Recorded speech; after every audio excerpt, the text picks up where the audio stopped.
Finally, I got some time to edit this vlog.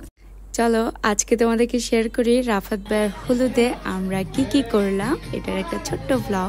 সবার আগে আমরা বউয়ের জন্য ডালা পাঠিয়ে দিয়েছি বাসার পিচ্চিদের দিয়ে, অ্যান্ড তারপর আমি গেলাম আনিকাপুর বাসায়, যেখানে আমি মেহেদি দিতে গিয়েছিলাম আনিকাপুর ননদের কাছে।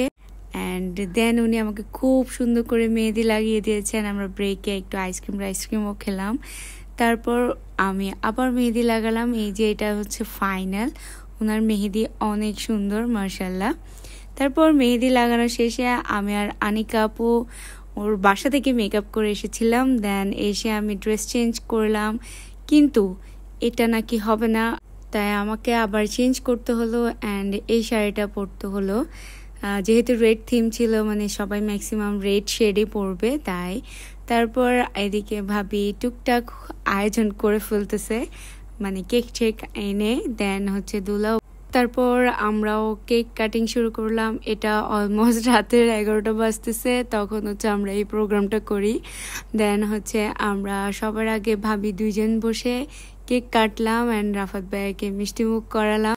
তারপর আমাদেরকেও একটু একটু করে খাওয়ালো। দেন আনিকা আপু আসলো, আনিকা আপুও খাওয়ালো, একটু বসে যে ছবি তুলো। তারপর ফুফি, চাচি, খালা, চাচা, বাবা সবাই উঠলো অ্যান্ড কাজিনসরা। দেন আসলো কাপলদের পালা অ্যান্ড আমরাও একটু একটু উঠলাম অ্যান্ড রাফাত ভাইকে কেক টেক খাওয়াই দিলাম। যেহেতু অনেক বেশি লেট হয়ে গিয়েছে, তাই হচ্ছে এই বিয়েতে আগের মতো নাচ গান হয়নি, মানে কেউ নাচেনি। দেন ওরা ফ্যামিলি পিকচার ক্লিক করলো। তারপর কোনো মতে জামাইকে একটা মেহেদি লাগিয়ে দিল। দেন এখানেও শিমলা আপু মেহেদি লাগাচ্ছে ভাবিকে। দেন খাওয়া দাওয়া করে শেষ হলো। আল্লাহ হাফেজ। বিয়ের ব্লগ আসবে সুন।